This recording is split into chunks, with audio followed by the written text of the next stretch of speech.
بسم اللہ الرحمن الرحیم. In the name of Allah, the Beneficent, the Merciful.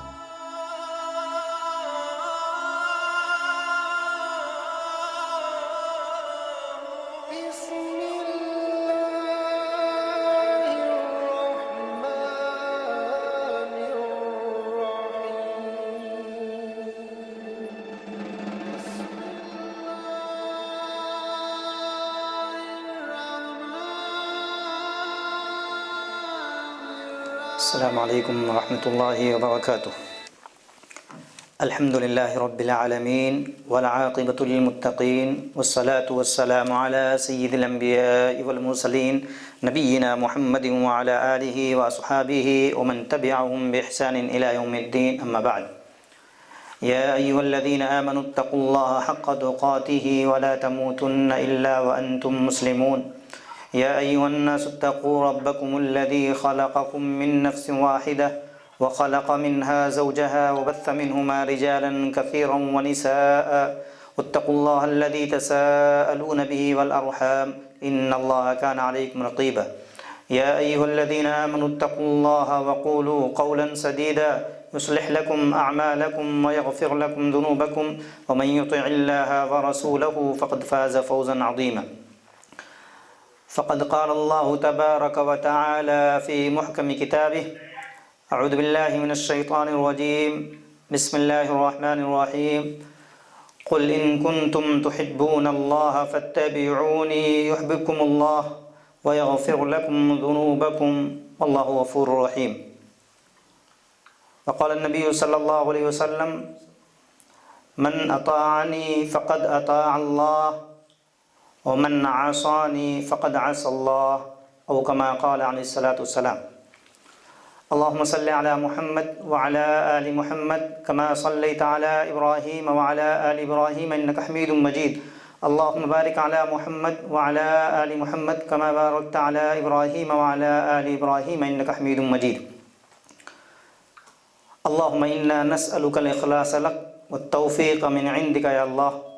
اللهم لا سهل إلا ما جعلته سهلا وأنت تجعل الحزن سهلا إذا شئت. تمام قسم کی حمد و ثنا، بڑائی و بزرگی، عظمت و کبریائی اللہ رب العالمین کے لیے ہے، جس پاک پروردگار عالم نے ہم تمام لوگوں کو اس دنیا کے اندر رچایا اور بسایا اور ہمارے رہنے سہنے کا انتظام فرمایا. درود و سلام نازل ہو تمام انبیاء اور رسول پر، خصوصاً آخری نبی سید الاولین والآخرین جناب محمد رسول اللہ صلی اللہ علیہ وسلم پر. اللہم صلی علی محمد وبارک وسلم. حضرات گرامی، میں نے آپ کے سامنے قرآن مجید کی ایک آیت تلاوت فرمائی ہے، اور مجھے آپ کے سامنے جس عنوان پر بولنے کا حکم دیا گیا ہے وہ ہے اتباع رسول ہی کیوں. وہ اس ناحیے سے کہ آج کے اس پرفتن دور میں جہاں پر لوگ اتباع کے مفہوم میں ڈاکے ڈال رہے ہیں اور طرح طرح کی باتیں بتلا رہے ہیں، اس اتباع کے مفہوم کو اور اس کی گہرائی میں جانا اور اس کو اچھے طریقے سے سمجھنا بہت ضروری ہے. سب سے پہلی چیز ہے کہ اتباع کسے کہتے ہیں. اتباع کا مطلب یہ ہوتا ہے عربی میں تبع یتبع، کسی کے پیچھے چلنا، کسی کے نقش قدم پر چلنا. یعنی آگے جو کوئی راستے پر چلے گیا ہے تو اس کے نقش قدم پر، اسی راستے پر پیچھے پیچھے چلنا، یہ اتباع کا معنی ہے.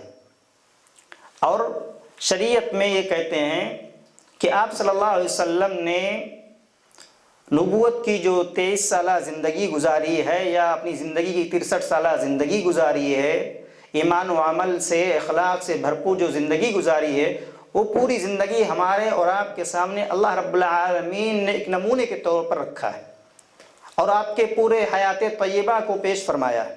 اس لیے اسی مناسبت سے میں نے آپ کے سامنے سورہ آل عمران کی وہ آیت پڑھی جس میں اللہ رب العالمین نے ارشاد فرمایا: قل ان کنتم تحبون اللہ فاتبعونی. اے اللہ کے نبی، آپ کہہ دیجئے کہ اگر تم اللہ سے محبت کرنا چاہتے ہو تو سب سے پہلی چیز، اس کی بنیاد یہ ہے، اس کی اساس یہ ہے کہ تم میری اتباع کرو. اتباع کس کی کرو؟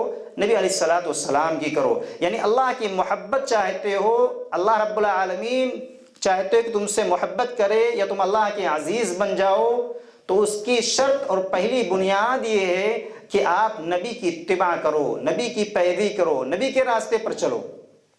اگر ہم نبی کی اتباع نہ کر کے، نبی کے راستے پر نہ چل کر کے کسی اور راستے پر چلیں گے تو اتباع نہیں ہوگا. آج میں اسی مفہوم کو اور اسی عنوان کو دو چند حوالوں سے میں آپ کے سامنے رکھنا چاہتا ہوں.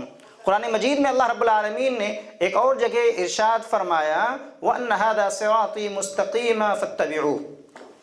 اللہ رب العالمین نے آیت کریمہ کے اندر ارشاد فرمایا کہ لوگوں یہ صراط مستقیم ہے، اسی سیدھے راستے کی اتباع کرو، اسی راستے کی پیروی کرو.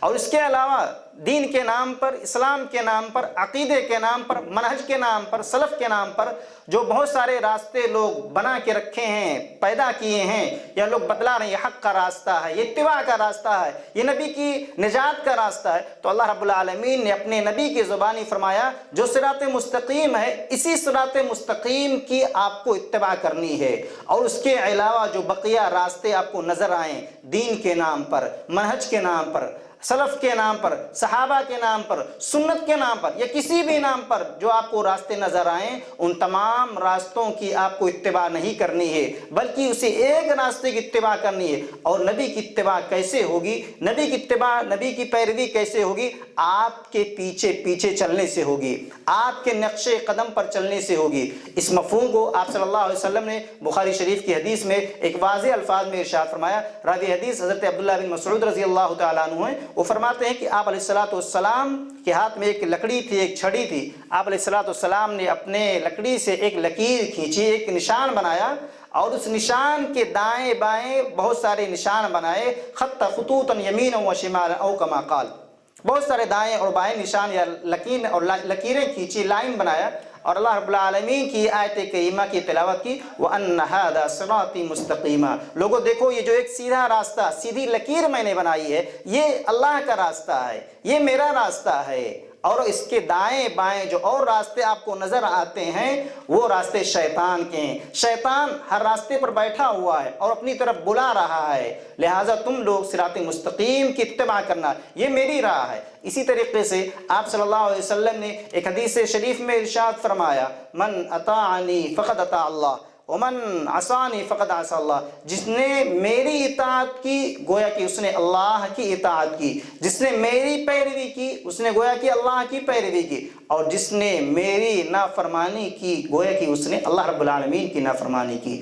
معلوم یہ ہوا میرے بھائیوں کہ نبی کی اتباع کیوں ضروری ہے؟ نبی کی اتباع اس لیے ضروری ہے کہ اللہ رب العالمین نے ہمیں آپ کے پیچھے چلنے کا حکم دیا ہے، آپ کے نقش قدم پر چلنے کا حکم دیا ہے. اور اسی بات کو میں اور ذرا واضح الفاظ میں ارشاد فرماؤں، وہ یہ کہ اللہ رب العالمین نے ہمیں اس دنیا کے اندر پیدا فرمایا ہے، اپنی عبادت اور بندگی کے لیے پیدا فرمایا ہے. وہ عبادت، وہ بندگی کا وہ معیار کیسے طے ہوگا؟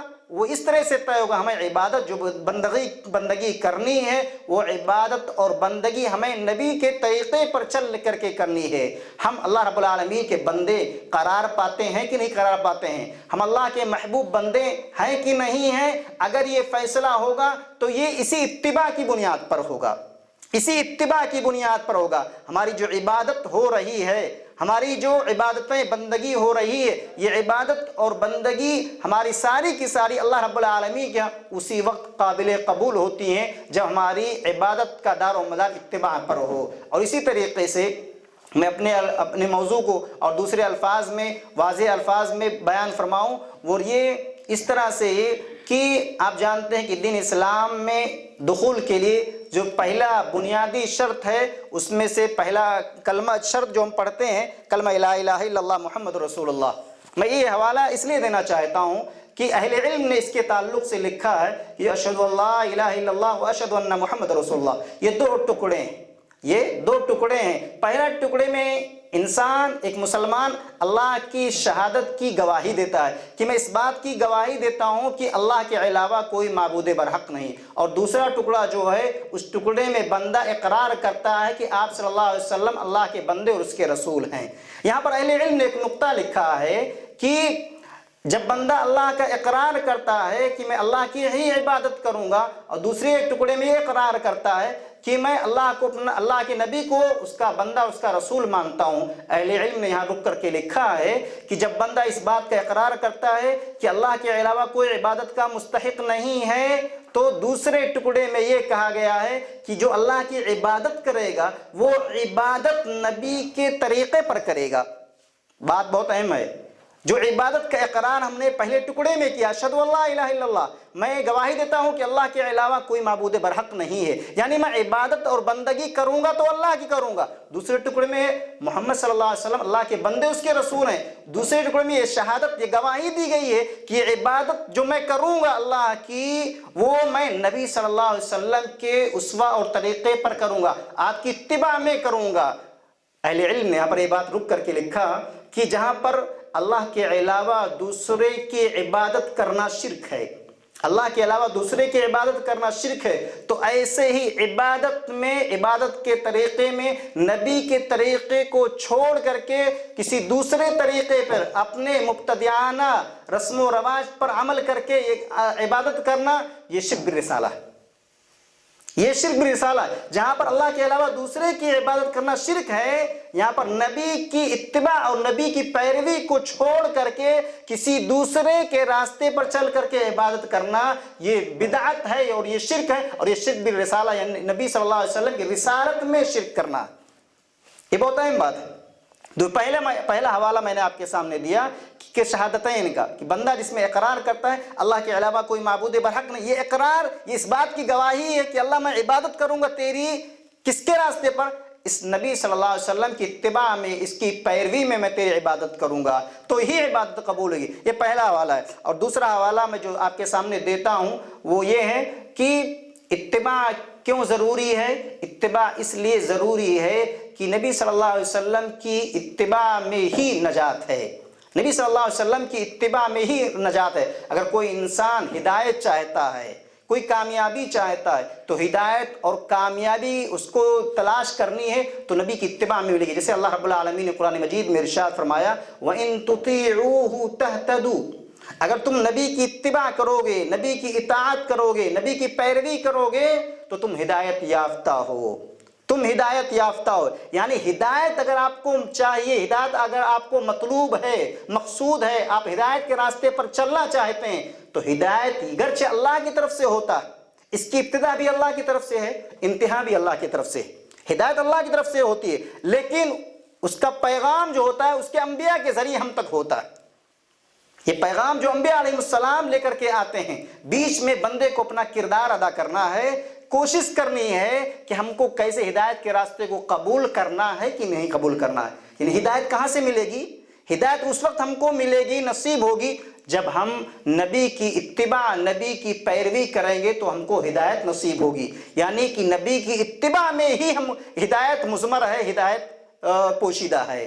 دوسرے الفاظ میں اللہ رب العالمین نے اس طرح سے ارشاد فرمایا وَالَّذِينَ جَاهَدُوا فِينَا لَنَهْدِيَنَّهُمْ سُبُلَنَا، کہ جو لوگ ہمارے راستے میں آنے کے لیے کوشش کرتے ہیں، ہمارے راستے پر چلنا چاہتے ہیں یا ہدایت چاہتے ہیں، ہدایت کے لیے کوشش کرتے ہیں، تو اللہ رب العالمین فرماتے ہیں ہم ضرور بضرور انہیں ہدایت دیتے ہیں۔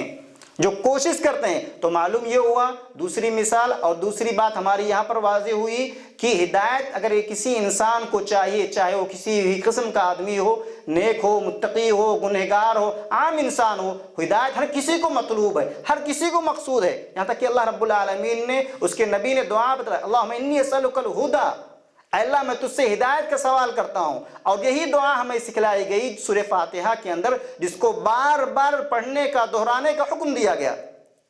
ہدایت کی دعا ہم کو سکھلائی گئی اہدنا الصراط المستقیم، اے اللہ مجھے صراط مستقیم کی ہدایت دینا، توفیق دینا، صراط مستقیم پر چلانا۔ یہ ہدایت کی جو دعا ہے یہ کہاں ملے گی آپ کو؟ گرچہ اللہ کی طرف سے ہوتی ہے، لیکن اللہ نے قرآن میں فرمایا وَإِن تُطِيعُوهُ تَهْتَدُوا، اگر تم نبی کی اطاعت کرو گے، نبی کی اتباع کرو گے، نبی کی پیروی کرو گے، نبی کے نقش قدم پر چلو گے تو ہدایت آپ کو نصیب ہوگی۔ اگر نبی کے راستے پر نہیں چلو گے، نبی کی اتباع نہیں کرو گے، نبی کی پیروی نہیں کرو گے تو آپ کو ہدایت نہیں نصیب ہوگی۔ یہ تو ہماری دوسری بات ہے۔ اور اسی طریقے سے ہماری تیسری بات یہ ہے کہ رسول ہی کی اتباع ضروری ہے، اس لیے ضروری ہے کہ ہمیں رسول کی اتباع سے اللہ کی محبت نصیب ہوتی ہے، اللہ رب العالمین کی ہمیں محبت ملتی ہے۔ رسول کی اتباع میں، رسول کی پیروی میں، رسول کی اطاعت سے ہی ہمیں اللہ رب العالمین کی محبت ملتی ہے۔ جیسا کہ اللہ رب العالمین نے ایک حدیث قدسی کے اندر ارشاد فرمایا، وہ اس طرح سے بسا اوقات بندہ اللہ کی عبادت کرتا ہے اور عبادت کرتے کرتے بندہ اللہ کا محبوب بن جاتا ہے۔ عبادت کرتے کرتے بندہ اللہ رب العالمین کا محبوب بن جاتا ہے، اس کا عزیز بن جاتا ہے۔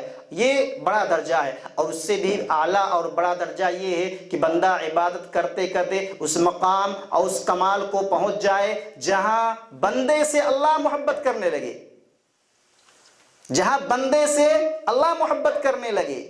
یہ ولایت کا درجہ ہے، یہ ولایت اللہ کے دوستوں کا درجہ ہے۔ جہاں آج کے معاشرے اور سماج میں اور آج کچھ لوگوں نے ولایت کے مسئلے کو اتنا گرا دیا ہے، یا کہہ لیجیے اتنا دبا دیا ہے کہ اتباع کے مفہوم سے نکال دیا۔ اتباع کے راستے سے ہی چل کر کے انسان ولایت کے درجے کو پہنچتا ہے۔ اگر وہ اتباع کرے، نبی کی اتباع، نبی کی پیروی نہیں کرے گا تو ولایت کے درجے کو نہیں پہنچ سکتا۔ وہ اتباع ہی کا راستہ ہے، اطاعت ہی کا راستہ ہے، یعنی آپ نبی کے طریقے اور نقش قدم پر چل کر کے آپ اللہ کے محبوب ہوں گے۔ وہ کیسے؟ وہ اس طرح سے اللہ رب العالمین نے حدیث قدسی کے اندر ارشاد فرمایا، حضرت ابو ہریرہ رضی اللہ تعالیٰ عنہ حدیث کے راوی ہیں، وہ فرماتے ہیں کہ من عاد لی ولی فقد آذنتہ بالحرب، جس نے میرے کسی ولی سے دشمنی کی میں اس کے خلاف اعلان جنگ کرتا ہوں۔ ولی کا معنی کیا ہے؟ ولی کا معنی یہ ہے کہ جو اللہ کا قریبی ہو، اللہ کا دوست ہو۔ ہر مومن اللہ کا ولی ہے، ہر مومن اللہ کا قریبی ہے۔ اللہ رب العالمین نے قرآن مجید میں کئی مقام پر ارشاد فرمایا، اللہ ولی الذین آمنوا یخرجہم من الظلمات الی النور۔ آپ کسی مسلمان کو تاریکی سے نجات تک لے کر کے آئیں، تاریکی سے روشنی کی طرف لے کر کے آئیں، آپ اللہ کے ولی ہیں، آپ متقی، پرہیزگار، دیندار ہیں، آپ اللہ کے دوست ہیں۔ ولی کا معنی یہ نہیں ہے کہ انسان اپنے کوئی معجزات اور کمالات دکھائے، کوئی ایسی چیزیں دکھائے تو جا کر کے وہ ولی ہوگا، جیسے آج دنیا والوں نے سمجھا ہے۔ ولی کی شرائط میں سے بنیادی شرط یہ ہے الذین آمنوا وکانوا یتقون، جو لوگ ایمان لائے اور جنہوں نے تقوی اختیار کیا۔ یہ بنیادی شرط ہے۔ پہلی شرط یہ کہ ایمان والا ہو، دوسری شرط یہ کہ متقی ہو، پرہیزگار ہو، دیندار ہو۔ اور یہ کہاں سے نصیب ہوگی، کہاں سے حاصل ہوگی؟ یہ ہمیں اتباع کے راستے سے حاصل ہوگی، یہ ہمیں اتباع کے راستے سے حاصل ہوگی۔ اور اسی طریقے سے آپ علیہ الصلوۃ والسلام نے آگے فرمایا وما تقرب الی عبدی بشیء احب الی مما افترضتہ علیہ، اور جس چیز کو میں اپنے بندے کے اوپر میں نے فرض کیا ہے اور جس چیز کے ذریعے سے بندہ میرا محبوب بننا چاہتا ہے، میرے قریب ہونا چاہتا ہے، سب سے اہم اور پسندیدہ چیز میرے نزدیک وہ جو کچھ میں نے اس پر فرض کیا ہے، یعنی فرائض کے ذریعے سے بندہ میرا قربت اختیار کرتا ہے۔ بسا اوقات انسان کسی عبادات کے ذریعے سے، کچھ اعمال کے ذریعے سے اللہ رب العالمین کا تقرب حاصل کرتا ہے، لیکن وہ اللہ کا اتنا قریب نہیں ہو پاتا ہے جتنا اللہ رب العالمین کے قریب ہونا چاہیے۔ اللہ رب العالمین حدیث میں فرماتے ہیں کہ جس چیز کو میں نے اس پر فرض کیا ہے، فرائض کے ذریعے سے بندہ اللہ کے قریب اور اس کا چہیتا بن جاتا ہے، اس کا قریبی بن جاتا ہے۔ اور اسی طریقے سے آپ صلی اللہ علیہ وسلم نے فرمایا کہ اللہ رب العالمین فرماتا ہے اور بندہ برابر وما یزال عبدی یتقرب الی بالنوافل، اور بندہ فرائض کے بعد، فرائض کو ادا کرنے کے بعد، یعنی فرائض کے معاملے میں آپ اس طرح سے ہونا چاہیے کہ آپ کی فرائض کبھی ترک نہ ہو، آپ کے فرض نمازیں کبھی ترک نہ ہوں، کبھی نہ چھوڑیں، آپ فرائض کے معاملے میں بالکل پکے ہوں، نبی کی اتباع اور نبی کی پیروی میں۔ نبی صلی اللہ علیہ وسلم نے نمازوں کے بارے میں کیا فرمایا؟ آپ نے فرمایا نماز کی بھی کسی بھی صورت میں معاف نہیں ہے، نماز کسی بھی صورت میں ترک نہیں کرنی ہے۔ آپ فرائض کے جب پورے پکے ہو گئے تو بندہ کیا کرتا ہے؟ نوافل کے ذریعے سے، سنن کے ذریعے سے اللہ رب العالمین کے قریب ہوتا ہے۔ نوافل کے ذریعے سے، سنن کے ذریعے، سنتوں کے ذریعے سے بندہ اللہ رب العالمین کے قریب ہوتا ہے۔ اللہ رب العالمین فرماتے ہیں کہ یہاں تک بندہ نوافل کے ذریعے سے میرے قریب ہونا چاہتا ہے، یہاں تک کہ میں اس سے محبت کرنے لگتا ہوں، اور جب میں اس سے محبت کرنے لگتا ہوں تو بندے کی میں کان بن جاتا ہوں جس سے وہ سنتا ہے، بندے کی میں آنکھ بن جاتا ہوں جس سے وہ دیکھتا ہے، بندے کی ہاتھ بن جاتا ہوں جس سے وہ پکڑتا ہے، بندے کی پیر بن جاتا ہوں جس سے وہ چلتا ہے۔ معلوم کیا ہوا؟ معلوم یہ ہوا کہ اس حدیث کا معنی بعض لوگوں نے غلط لیا، غلط سمجھا۔ وہ یہ سمجھا کہ اللہ رب العالمین نعوذ باللہ کچھ بندوں کے اندر حلول کر جاتا ہے، داخل فرمایا جاتا ہے، جبکہ ایسا نہیں۔ اللہ رب العالمین کسی کے اندر داخل نہیں ہوتا ہے۔ ہاں، اللہ رب العالمین اپنے علم کے ذریعے سے، اپنے علم کے ذریعے سے، اپنے طاقت کے ذریعے سے پورا ہر جگہ موجود ہے۔ وَكَانَ اللَّهُ أَحَاطَ بِكُلِّ شَيْءٍ عِلْمًا۔ اللہ رب العالمین کان بن جاتا ہے، مطلب یہ نہیں کہ اللہ اس کے اندر داخل ہو گیا، نہیں، اللہ رب العالمین اس کے کان کو، اس کی آنکھ کو، اس کے ہاتھ کو، اس کے پیر کو جائز چیزوں میں کرنے، استعمال کرنے کی توفیق دیتا ہے، ناجائز چیزوں سے بچا لیتا ہے اللہ تبارک و تعالی۔ بندے کے پیر کو حرام جگہوں پر جانے سے بچا لیا، اللہ اس کے پیرے بن گیا۔ اب اللہ اس کے بننے نہیں ہے، جیسا کہ بعض گمراہ فرقہ کے لوگوں نے یہ عقیدہ رکھا کہ اللہ فلاں کے اندر داخل ہو گیا، اللہ فلاں کے اندر نہیں، اللہ داخل نہیں ہوتا نعوذ باللہ، بلکہ اللہ رب العالمین بندے کے ہاتھ اور اعضاء اور جوارح کو جائز چیزوں میں استعمال کرنے کی توفیق دیتے ہیں۔ تو بندہ جب نوافل کے ذریعے سے اللہ رب العالمین کے قریب ہوتا ہے تو اللہ رب العالمین فرماتے ہیں میں اس سے محبت کرنے لگتا ہوں، یہاں تک کہ میں اس کا ہاتھ، اس کا کان، اس کی آنکھ، اس کے پیر بن جاتا ہوں، جس کے ذریعے سے وہ چلتا ہے، جس کے ذریعے سے وہ سنتا ہے، جس کے ذریعے سے وہ دیکھتا ہے، اور جس کے ذریعے سے وہ پکڑتا ہے۔ تو اللہ رب العالمین کی محبت کیسے حاصل ہوگی؟ نبی کی اتباع کر کے، جو میں ابتدا میں قرآن کی آیت تلاوت فرمائی، قل ان کنتم تحبون اللہ فاتبعونی، اے اللہ کے نبی آپ کہہ دیجئے اگر تم اللہ سے محبت کرنا چاہتے ہو تو اس کی بنیادی شرط کیا ہے؟ نبی کی اتباع کرو۔ میں نے کیا کہا؟ میں نے کہا نبی کی اتباع سے اللہ رب العالمین کی محبت نصیب ہوتی ہے۔ میں نے اس لیے اس حدیث کو پڑھی آپ کے سامنے، استدلال کے طور پر میں نے اس حدیث کو رکھا کہ نبی کی اتباع، نبی کی نقش قدم پر چلنے سے ہمیں اللہ رب العالمین کی محبت نصیب ہوتی ہے، اللہ کی قربت نصیب ہوتی ہے، ہم اللہ کے قریب ہو جاتے ہیں۔ وہ کیسے؟ اللہ اس کے نبی کی اطاعت کر کے۔ اور اسی طریقے سے میرے بھائیو چوتھی چیز میں آپ کے سامنے رکھوں، وہ یہ اتباع رسول ہی کیوں ضروری ہے؟ وہ اس لیے ضروری ہے کہ نبی کی اتباع میں ہی اللہ رب العالمین نے نجات اور کامیابی رکھی ہے۔ اور اسی طریقے سے کل قیامت کے دن جب لوگ جنت اور جہنم میں جائیں گے، جنت اور جہنم میں جانے کا فیصلہ ہوگا تو اسی اتباع، اسی پیروی اور اسی آپ کے راستے پر ہی ہوگا کہ کون شخص آپ کے راستے کی پیروی کیا ہے اور کون آپ کی نافرمانی کیا ہے۔ نبی صلی اللہ علیہ وسلم نے ایک حدیث کے اندر ارشاد فرمایا، بخاری شریف کی حدیث ہے، حضرت ابو ہریرہ رضی اللہ تعالیٰ عنہ اس حدیث کے راوی ہیں، وہ فرماتے ہیں کہ آپ علیہ الصلوۃ والسلام نے ارشاد فرمایا کل امتی یدخلون الجنۃ الا من ابى، کل امتی یدخلون الجنۃ الا من ابى، قیل ومن ابى یا رسول اللہ؟ قال من اطاعنی دخل الجنہ ومن عصانی فقد ابى، رواہ البخاری او کما قال۔ آپ علیہ الصلوۃ والسلام نے اس حدیث کے اندر ارشاد فرمایا، میں نے ابتدا میں دوسری بات کہی وہ یہ کہ جنت اور جہنم میں دخول اور خروج کا جو بنیادی سبب ہوگا وہ بھی اتباع کی بنیاد پر ہوگا، وہ آپ کی اتباع، آپ کی پیروی کی بنیاد پر ہوگا۔ اس کی دلیل اس طرح سے ہے، آپ نے فرمایا میری امت کا ہر ایک بندہ جنت میں داخل ہوگا، جنت میں جائے گا، سوائے اس شخص کے، سوائے اس بدنصیب کے، اس آدمی کے جس نے آپ علیہ الصلوۃ والسلام کا انکار کیا۔ کس کا انکار کیا؟ نعوذ باللہ نبی کا انکار کیا۔ صحابہ نے عرض کیا یا رسول اللہ کیا کوئی ایسا بھی بدنصیب ہوگا جو جنت میں نہیں جانا چاہتا ہوگا؟ آپ نے فرمایا ہاں۔ کہا وہ کیسے؟ آپ علیہ الصلوۃ والسلام نے فرمایا من اطاعنی دخل الجنہ، من اطاعنی دخل الجنہ، جس نے میری اطاعت کی، میری پیروی کی، میرے راستے پر چلا، میرے نقش قدم پر چلا، گویا کہ اس نے جنت میں جانے کا وہ حقدار ہو گیا، اپنے آپ کو فکس کر لیا۔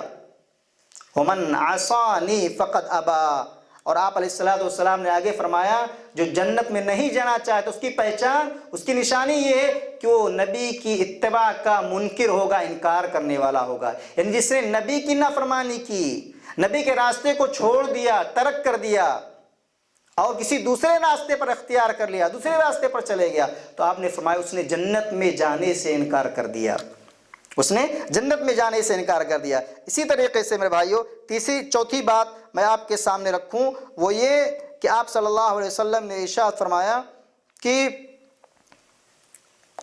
آخری زمانے میں کچھ ایسے لوگ پیدا ہوں گے جو نبی صلی اللہ علیہ وسلم کے طریقے اور راستے سے روکنے والے ہوں گے، آپ کی اتباع، آپ کی پیروی سے روکنے والے ہوں گے۔ اس کی بھی وضاحت اور شہادت بھی آپ صلی اللہ علیہ وسلم نے ارشاد فرمائی ہے۔ راوی حدیث غالباً حضرت ابو ہریرہ رضی اللہ تعالیٰ عنہ وہ فرماتے ہیں کہ آپ علیہ الصلوۃ والسلام نے ارشاد فرمایا یکون فی آخر الزمان دجالون کذابون یأتونکم من الاحادیث بما لم تسمعوا انتم ولا آباؤکم، صحیح مسلم او کما قال۔ آپ علیہ الصلوۃ والسلام نے اس حدیث کے اندر ارشاد فرمایا کہ لوگوں تم پر ایک ایسا بھی زمانہ آئے گا، ایک زمانہ آنے والا ہے یا کچھ لوگ آخری زمانے میں ایسے پیدا ہوں گے جو کذاب ہوں گے، جھوٹے ہوں گے، دجل کریں گے، جو حدیثوں کو چھپائیں گے، شریعت کو چھپائیں گے، نبی کے راستے سے روکیں گے، نبی کی اتباع، نبی کی پیروی سے آپ کو دور کریں گے۔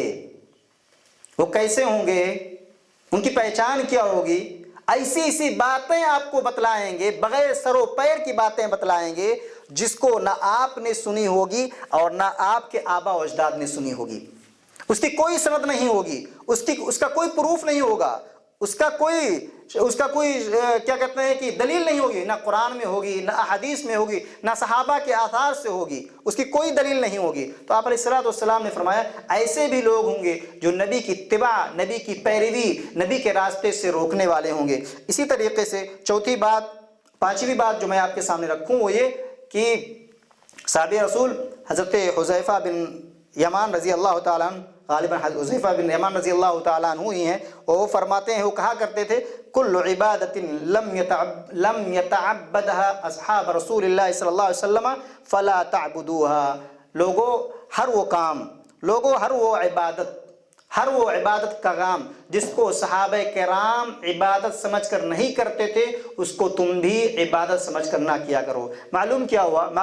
صحابہ کرام رضوان اللہ علیہم اجمعین نبی صلی اللہ علیہ وسلم کی اسوہ، طریقہ، آپ کے نقش قدم پر چل کر عبادت کرتے تھے، لہٰذا آپ کو بھی نبی صلی اللہ علیہ وسلم کے صحابہ کے راستے پر چل کر کے عبادت کرنی چاہیے۔ اور اسی طریقے سے چھٹی بات میں آپ کے سامنے رکھوں وہ یہ کہ آج کے اس پرفتن دور میں بہت سارے لوگ ایسے ہیں جو نبی کی اتباع، نبی کی پیروی کو چھوڑ کر کے کسی اور راستے پر چل کر کے بہت زیادہ عبادت کرنا چاہتے ہیں، بہت زیادہ آگے بڑھ جانا چاہتے ہیں۔ بہت سارے ایسے لوگوں کو ہم نے دیکھا ہے جن کے ماشاءاللہ کئی 10 سال 20 سال لوگ دین میں، دعوت میں لگا دیے، تبلیغ میں لگا دیے، لیکن آج تک ان سے اگر سوال کیا جائے کہ ارکان ایمان کیا ہیں تو ارکان ایمان کا معنی نہیں پتا۔ ارکان ایمان کتنے نہیں پتا ہے۔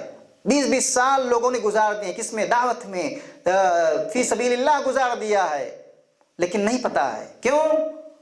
ان کے پاس کوئی ثبوت نہیں، ان کے پاس کوئی دلیل نہیں ہے، کوئی آثار نہیں ہے۔ ایسے لوگ کچھ ہوں گے اور ایسے لوگ ہوتے ہیں جو بغیر سر و پیر کی باتیں کر کے عبادت کرتے ہیں، جن کے پاس کوئی ثبوت نہیں۔ ایسے ہی غالباً صحیح بخاری شریف کی حدیث ہے، راوی حدیث حضرت انس رضی اللہ تعالی عنہ ہیں، وہ فرماتے ہیں جاء ثلاثة رهط عند بیوت ازواج النبی صلی اللہ علیہ وسلم فلما سألوا جب انہوں نے عن عبادت النبی صلی اللہ علیہ وسلم اخبروا کانہم تقالوها او کما قال صلی اللہ علیہ وسلم، کہ 3 صحابہ کرام نبی پاک صلی اللہ علیہ وسلم کے گھر میں تشریف لائے، آپ کے ازواج مطہرات میں سے کسی کے گھر تشریف لے گئے اور آپ علیہ الصلوۃ والسلام کے عبادت کے بارے میں سوال کیا۔ میں اس لیے یہ بات بتلانا چاہتا ہوں کہ بہت سارے لوگ ایسے ہیں جو نبی کے راستے کو چھوڑ کر کے، نبی کے طریقے کو چھوڑ کر کے، نبی کے اسوہ کو چھوڑ کر کے کسی دوسرے راستے پر عمل کرنا چاہتے ہیں اور عمل کر رہے ہیں، عمل کرتے کرتے بیچارے تھکے چلے جا رہے ہیں اور ان کی عبادت کا انہیں کوئی مزہ نہیں مل رہا ہے، عبادت کا کوئی ثواب، کوئی جزا نہیں مل رہا ہے، ان کی زندگیوں میں کوئی تبدیلی نظر نہیں آ رہی۔ کیوں وہ ان کی عبادت جو کی جا رہی ہے وہ بغیر کسی ثبوت کے، بغیر کسی اثر کے، بغیر کسی دلیل کے ہو رہی ہے۔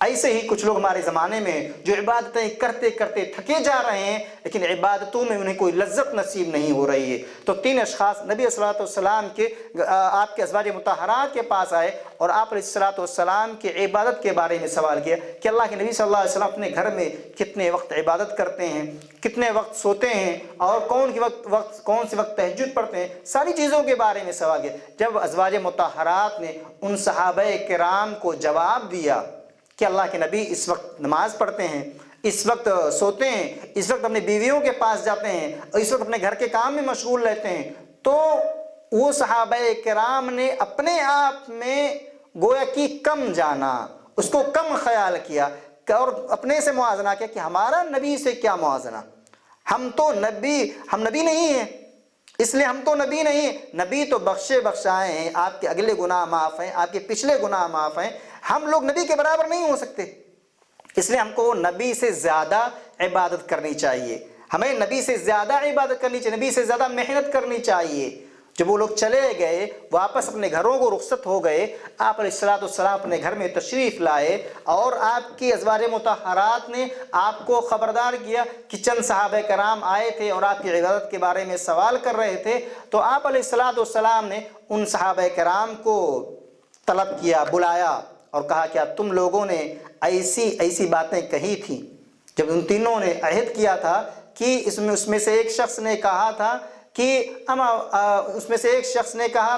اما انا فاصلی اللیل ابدا او کما قال، کہ رہا میرا معاملہ تو میں ہمیشہ یعنی پوری رات تہجد کی نماز پڑھتا رہوں گا، میں پوری رات تہجد کی نماز یعنی کبھی میں سوؤں گا نہیں، کبھی میں نہیں سوؤں گا، پوری زندگی کہا۔ اور یہ ہمیشہ تہجد کی نماز فرض نہیں ہے، انبیاء پر فرض ہوتی ہے، نبیوں پر فرض ہوتی ہے، عام مسلمانوں کے لیے نفل کا درجہ ہے۔ یعنی اگر کوئی انسان تہجد پڑھ رہا ہے تو بعض علماء نے، بعض لوگوں نے لکھا ہے کہ اس سال میں کبھی کبھار چھوڑ بھی ترک بھی کر دینا چاہیے، کیوں؟ فرض کے درجے میں نہ ہو جائے، وہ فرض کے درجے میں نہ ہو جائے، اس لیے اس کو کبھی کبھار چھوڑ بھی دینا چاہیے۔ تو ایک شخص نے کہا اما انا، رہا میرا معاملہ تو میں ہمیشہ رات میں تہجد کی پوری رات تہجد پڑھوں گا، کبھی سوؤں گا نہیں۔ دوسرے نے کہا اما انا، رہا میرا معاملہ انا اصوم الدہر ابد، میں اب پوری زندگی نفلی روزے ہی رکھوں گا، میں کبھی افطار نہیں کروں گا، میں روزے ہی رکھوں گا۔ تیسرے نے کہا رہا میرا معاملہ تو میں وَأَنَا أَعْتَزِلُ النِّسَاءَ، میں عورتوں سے ہی علیحدگی اختیار کر لوں گا، میں شادی ہی نہیں کروں گا۔ جبکہ یہ نبی صلی اللہ علیہ وسلم کی سنت ہے۔ آپ علیہ السلام نے ان کو طلب کیا، ان کو بلایا تو تینوں سے سوال کیا انتم الذین قلتم کذا وکذا، کہ تم تینوں نے ایسی بات کہی ہے، ایسے عہد کیا عبادت کرنے کے لیے، اما واللہ انی اخشاکم اللہ واتقاکم لہ او کما قال۔ آپ علیہ السلام نے کہا لوگوں سنو، میں تم سب میں سب سے زیادہ اللہ کا تقوی اختیار کرنے والا ہوں، سب سے زیادہ اللہ سے ڈرنے والا ہوں، سب سے زیادہ اللہ سے ڈرتا ہوں، لیکن میں کبھی پوری رات نماز نہیں پڑھتا ہوں، میں کبھی پوری نفل کے روزے لگاتار کنٹینیو نہیں رکھتا ہوں، میں نے شادی بھی کی ہے، میں اپنے گھر میں بھی رہتا ہوں، اپنے گھر والیوں کے ساتھ بھی رہتا ہوں، میری سنت ہے یہ کہ شادی کی جائے، لہٰذا تمہارا یہ عہد، تمہارا یہ ارادہ جو تم نے اختیار کیا ہے، جو تم نے بنایا ہے اور تم نے عہد کیا ہے کہ میں ہمیشہ پوری رات نماز پڑھوں گا، تو یہ تمہارے نفس پر ظلم ہوگا، تمہارے اوپر تمہارے اپنے نفس کا حق ہے، تمہارے اوپر تمہارے اپنی آنکھ کا حق ہے۔ اگر تم ہمیشہ روزہ رکھو گے تو تمہارے پاس جو مہمان آئیں گے، مہمان آنے والوں کے پاس بیٹھ کر کے کیسے تم ان کی ضیافت کرو گے، کیسے کھانا کھلاؤ گے؟ لہٰذا معلوم کیا ہوا؟ معلوم یہ ہوا کہ نبی صلی اللہ علیہ وسلم نے خود ساختہ نئے نئے طریقوں پر عبادت کرنے سے آپ علیہ السلام نے متنبہ کیا ہے، آگاہ کیا ہے کہ جو لوگ اس طرح کی عبادات کرتے ہیں، جو لوگ اس طرح کی عبادات کرتے ہیں اور عبادات کرتے کرتے تھکے جا رہے ہیں، کیوں؟ اس لیے کہ ان کے پاس نبی صلی اللہ علیہ وسلم کا کوئی اثر نہیں ہے، آپ کی کوئی دلیل نہیں ہے، آپ کا طریقہ نہیں ہے، اور ایسے ہی وہ عبادت کرتے چلے جا رہے ہیں، ایسے ہی وہ عبادت کرتے چلے جا رہے ہیں۔ آپ علیہ السلام تینوں صحابہ کرام کو کہا، روکا، منع کیا کہ میرے صحابہ میں تم سے زیادہ اللہ سے ڈرنے والا ہوں، لہٰذا میں پوری زندگی روزہ نہیں رکھتا ہوں، پورا مہینہ بھی نہیں رکھتا ہوں، میں پوری رات نہیں جاگتا نہیں ہوں، میں سوتا بھی ہوں۔ تہجد کی نماز پڑھو آپ اور سو بھی جاؤ، پہلے حصے میں سو جاؤ، اٹھ کر کے پھر اللہ کی عبادت کرو۔ یہ طریقہ ہے، یہ نبی صلی اللہ علیہ وسلم کا طریقہ ہے، یہ آپ کی اتباع ہے۔ آپ کی اتباع کے مطابق انسان عمل کرے گا تو اس کا عمل قابل قبول ہوگا۔ اگر کوئی انسان آپ کے اتباع، آپ کے راستے کو چھوڑ کر کے کسی دوسرے راستے سے عمل کرے گا، عمل کرتے کرتے تھک جائے گا، لیکن اس کی عبادت قابل قبول نہیں ہوگی۔ یہ وہی بات سامنے آئی جو میں نے آپ کے سامنے رکھی تھی کہ ہم نے گواہی دی ہے اللہ کی کہ اللہ میں تیری ہی عبادت کروں گا، تیرے علاوہ کسی کی عبادت نہیں کروں گا۔ اور دوسری بات جو گواہی دی کہ اللہ کے نبی صلی اللہ علیہ وسلم اس کے بندے اور رسول ہیں، یعنی دوسری بات یہاں یہ کہے گی اللہ کی عبادت کروں گا تیرے اس نبی کے طریقے اور راستے پر، تیرے نبی کی اتباع میں تیری عبادت کروں گا۔ دونوں باتیں بہت اہم ہیں۔ پہلے میں گواہی دے رہا ہوں اللہ تیری ہی عبادت کروں گا، دوسری یہاں جو نبی کی میں گواہی دے رہا ہوں تیرے نبی، تیرے بندے اور رسول ہیں، تیرے اس نبی کے طریقے اور راستے میں ہی تیری عبادت کروں گا، ویسے نہیں کروں گا۔ بہت اہم بات یہاں پر بتائی گئی۔ اسی طریقے سے میرے بھائیوں، چھٹی چیز جو میں آپ کے سامنے رکھوں وہ یہ کہ آج بہت سارے لوگ نبی کی اتباع اور نبی کے راستے کو چھوڑ کر کے اپنے خود ساختہ نئے نئے طریقے اور نئے نئے راستوں پر عمل کرتے ہیں، اور نبی صلی اللہ علیہ وسلم کی سنت کو چھوڑ کر کے، کتاب اللہ اور سنت رسول کو چھوڑ کر کے کسی اور کتاب سے، کسی اور طریقے سے، راستے سے، اپنے خود ساختہ راستوں سے وہ دلیل اور برہان تلاش کرتے ہیں یا ہدایت تلاش کرتے ہیں۔ نبی صلی اللہ علیہ وسلم کی کتاب، اللہ رب العالمین کی کتاب، اس کے نبی کی سنت کو چھوڑ کر کے کسی اور راستے پر چل کر کے وہ ہدایت کو تلاش کرتے ہیں، ہدایت کو طلب کرتے ہیں۔ ایسے ہی ایک واقعہ نبی صلی اللہ علیہ وسلم کے زمانے میں، آپ علیہ السلام کے زمانے میں پیش آیا۔ حضرت جابر بن عبداللہ رضی اللہ تعالیٰ، غالباً صحابی رسول یہی ہیں، جابر بن عبداللہ رضی اللہ تعالیٰ فرماتے ہیں کہ ان عمر بن الخطاب، کہ عمر بن خطاب آئے تورات کا نسخہ لے کر، تورات کی کتاب ایک کاپی لے کر کے آئے، تورات کی کاپی لے کر کے۔ میں کیوں کہہ رہا ہوں؟ اس لیے کہہ رہا ہوں کہ اس شریعت کے ہوتے ہوئے، اس دین کے ہوتے ہوئے اور اس نبی کے ہوتے ہوئے کوئی اور طریقہ، کوئی اور راستہ، کوئی اور کتاب کی ضرورت نہیں ہے۔ کسی اور راستہ اللہ کے ہاں قابل قبول نہیں ہے، کوئی اور کتاب قابل قبول نہیں جس پر نبی صلی اللہ علیہ وسلم کی مہر نہ لگی ہو، جس پر آپ کا ختم نہ لگا ہو، جس پر آپ کی سگنیچر نہ ہو۔ وہ راستہ، وہ عبادت، وہ کتاب قابل قبول نہیں ہے، گرچہ کتنے محنت سے پڑھی جائے، کتنے محنت سے کی جائے، کتنے محنت سے بیان دیا جائے، پانچوں نمازوں، فرض نمازوں کے بعد درس دیا جائے اسی کتاب کا، تب بھی اس بات کا، اس کتاب کا اثر اور اس کا نتیجہ آپ کے سامنے نہیں ہے۔ کیوں؟ اللہ رب العالمین نے درس کے لیے یا پڑھنے اور پڑھانے کے لیے، لوگوں کو فائدہ پہنچانے کے لیے اللہ کی کتاب رکھا ہے، اس کے نبی کی سنت رکھی ہے، اس کے نبی کی زندگی رکھی ہے، اس کے نبی کی حیات طیبہ رکھی ہے کہ اس کو پڑھ کر کے سنائیں اور اس سے لوگ راہ راست حاصل کریں۔ تو حضرت عمر بن خطاب رضی اللہ تعالی عنہ نبی صلی اللہ علیہ وسلم کے پاس ایک نسخہ تورات کا لے کر کے آئے اور آپ علیہ السلام سے کہا، یا رسول اللہ، یہ تورات کا ایک نسخہ ہے، یہ تورات کی ایک کاپی ہے۔ آپ علیہ السلام فسکتا، آپ علیہ السلام خاموش رہے، آپ کچھ نہیں بولے۔ اس کے بعد حضرت عمر رضی اللہ تعالیٰ عنہ نے تورات کو پڑھنا شروع کر دیا، تورات کو پڑھنا شروع کر دیا۔ تورات کو جب پڑھنے لگے، فتغیر بوجہ رسول اللہ صلی اللہ علیہ وسلم او کما قال، حضرت فرماتے ہیں، صحابی رسول فرماتے ہیں، عمر رضی اللہ تعالیٰ عنہ تورات کی تلاوت کر رہے ہیں، آپ علیہ الصلوۃ والسلام کا چہرہ غصے سے کالا اور پیلا ہو رہا ہے، آپ کا چہرہ بدل گیا، آپ غضبناک ہو. کیوں غضبناک ہو گئے؟ اس لیے کہ عمر بن خطاب نبی کے سامنے نبی کی شریعت کو چھوڑ کر کے، نبی کی سنت کو چھوڑ کر کے کسی دوسرے نبی کی کتاب کو لا کر کے تلاوت کر رہے ہیں، کسی دوسرے نبی کی کتاب کو تلاوت کر رہے ہیں.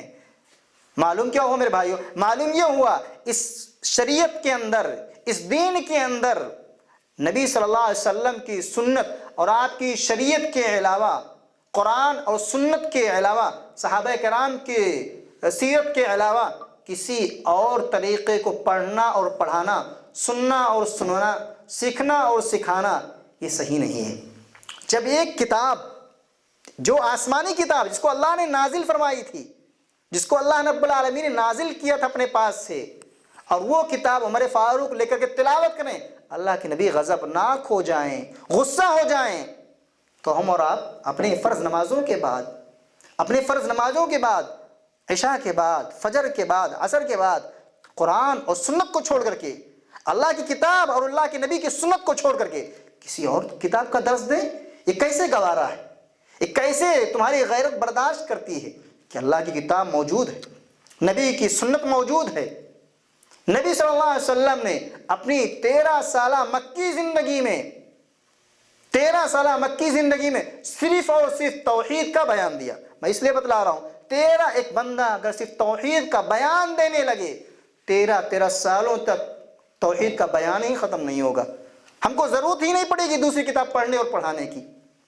13 سالوں تک اللہ کے نبی صلی اللہ علیہ وسلم نے صرف اور صرف توحید کا بیان دیا. ہم اور اب کہاں ہیں؟ کس دنیا میں جی رہے ہیں کہ ہم قرآن، اللہ کی کتاب کے مقابلے میں کسی دوسری کتاب کو درجہ دیں، کسی دوسری کتاب کو اتھارٹی دیں؟ یہ کیسے ممکن ہے؟ یہ کیسے گوارا کر لیتے ہیں؟ یہ ہماری غیرت برداشت نہیں کرتی ہے، ہمارا ایمان اس کو برداشت نہیں کرتا ہے کہ ہم اللہ کی کتاب کو چھوڑ کر کے، اس کے نبی کی سنت کو چھوڑ کر کے کسی اور کتاب کا درس دیں.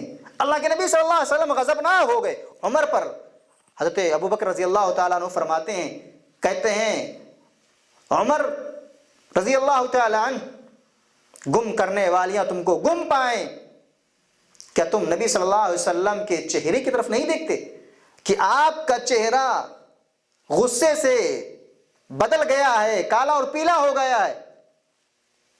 عمر رضی اللہ تعالیٰ عنہ نے تورات کے اس نسخے کو، یہاں پر یہ پوائنٹ یاد رکھیے گا کہ عمر رضی اللہ تعالیٰ عنہ ہیں، دوسرے خلیفہ ہیں، اتنے بڑے صحابی رسول ہیں، وہ مقام، وہ درجہ، اور وہ نبی کی کتاب، اس شریعت، ایک پرانی شریعت کی کتاب تلاوت کر جس کو اللہ نے نازل فرمایا ہے، عمر تلاوت کرے، نبی منع کر دیں. کون سی کتاب؟ ایک آسمانی کتاب کی تلاوت کر رہے تھے. آج ہم اور آپ کسی بھی غیرے کی کتاب کی تلاوت کریں، درس دیں، پڑھیں پڑھائیں، سنائیں، تبلیغ کریں، اور کوئی روکے نا. یہ اللہ کے بندوں کی ہر ایک کی ذمہ داری ہے کہ اللہ کی کتاب، اس کی سنت کے علاوہ، صحابہ کی سیرت کے علاوہ کسی اور کتاب کو پڑھا جائے اور سنا جائے، اس کا درس دیا جائے تو اس پر نکیر کرے، اس پر روکے فوراً. کیوں؟ ہمارے لیے، ہماری پوری زندگی کے لیے، اس شریعت کے لیے نبی صلی اللہ علیہ وسلم کا اسوہ حسنہ، آپ کی حیات طیبہ کافی اور شافی ہے، کسی چیز کی ضرورت نہیں. عمر رضی اللہ تعالیٰ عنہ نے تورات کے نسخے کو بند کر دیا.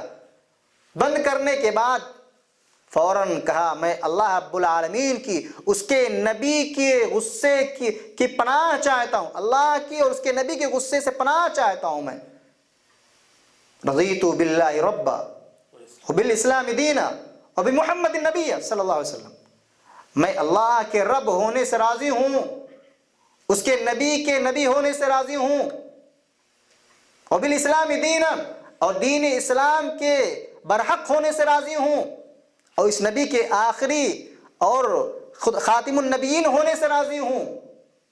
میں اللہ کی پناہ چاہتا ہوں. اس کتاب کو فوراً بند کر دیا. معلوم کیا ہوا میرے بھائیو؟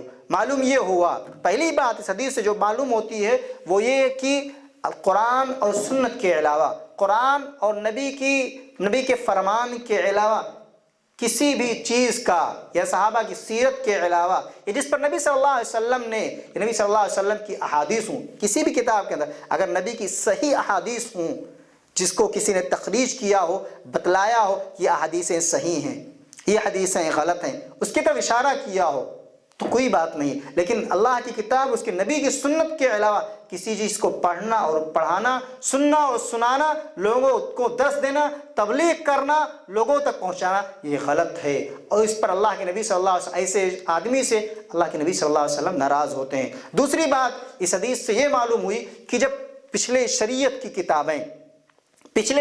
کتابیں جو ایک نبی پر نازل کی گئی، ایک انبیاء پر نازل کی گئی آسمانی کتاب ہے، اور اللہ نے اس کو نازل کیا، اللہ نے اس کو اتارا، جب وہ ایک نبی پر اللہ کی کتاب اتاری گئی تھی اور وہ کتاب اللہ کے نبی نے برداشت نہیں کیا تو دوسرے کسی آدمی کی کتاب، لکھی ہوئی انسان کی کتاب کیسے اللہ کے نبی قبول کر سکتے ہیں اور کیسے اس میں خیر ہو سکتا ہے؟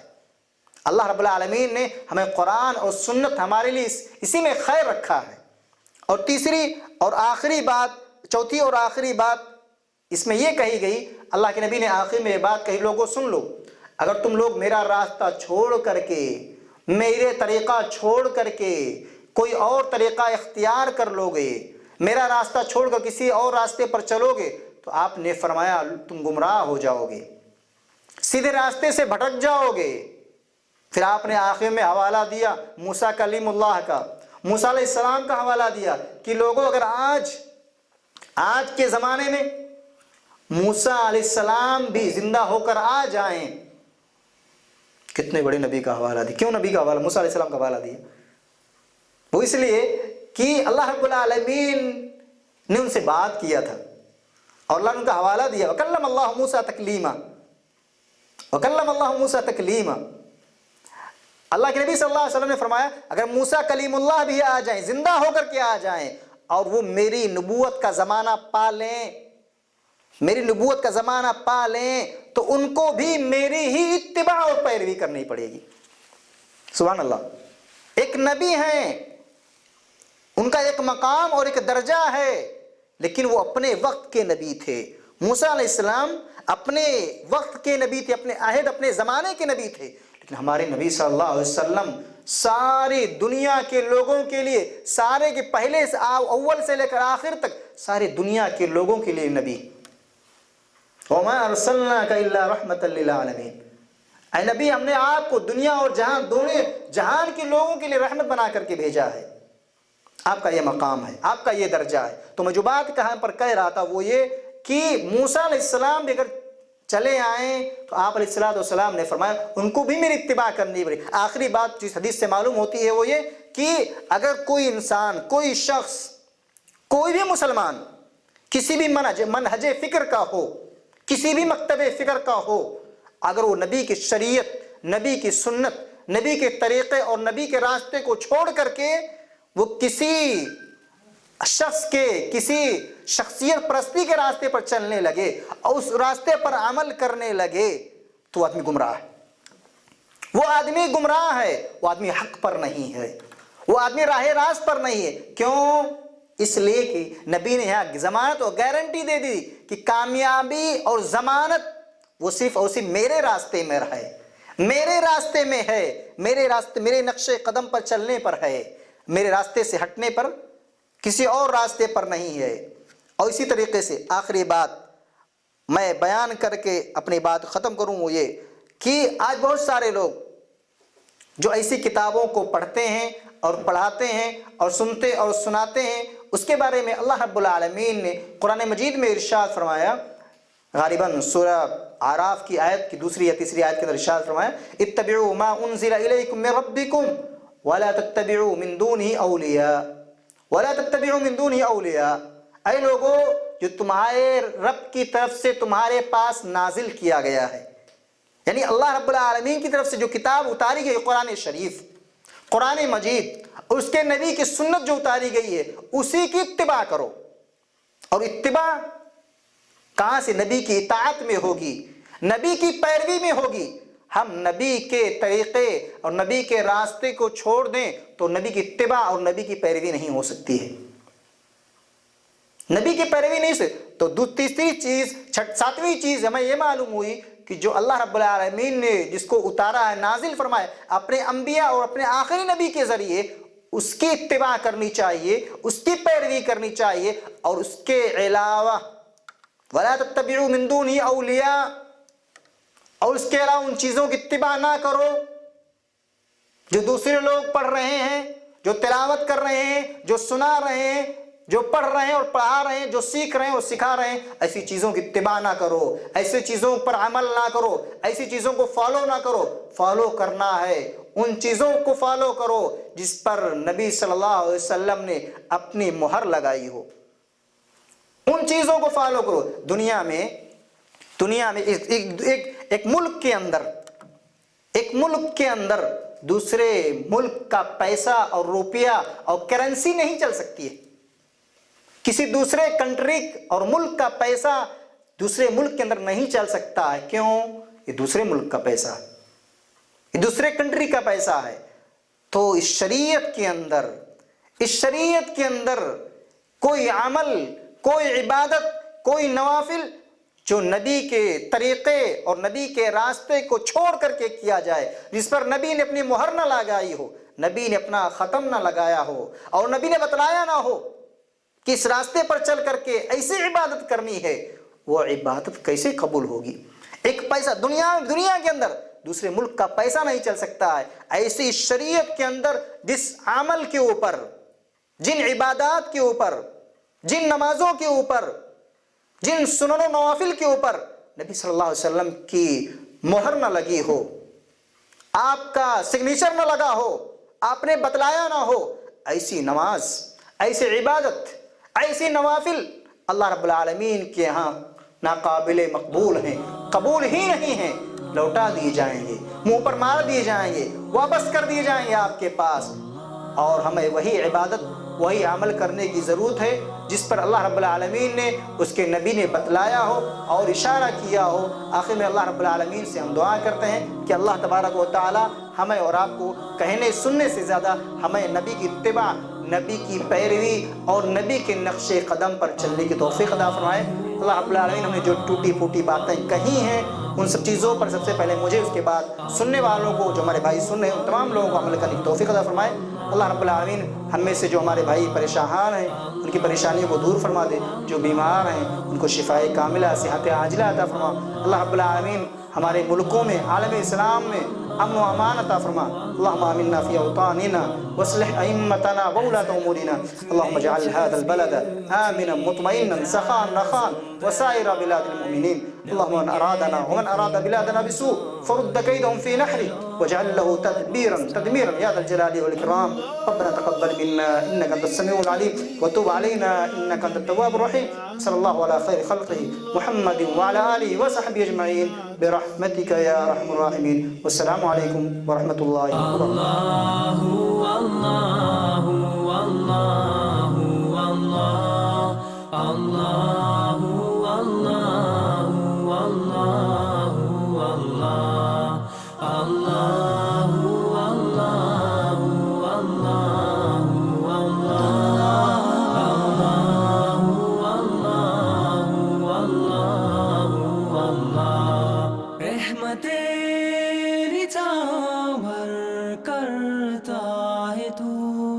برکتوں سے دامن بھرتا ہے تو. Wer ist da, mächtigster und der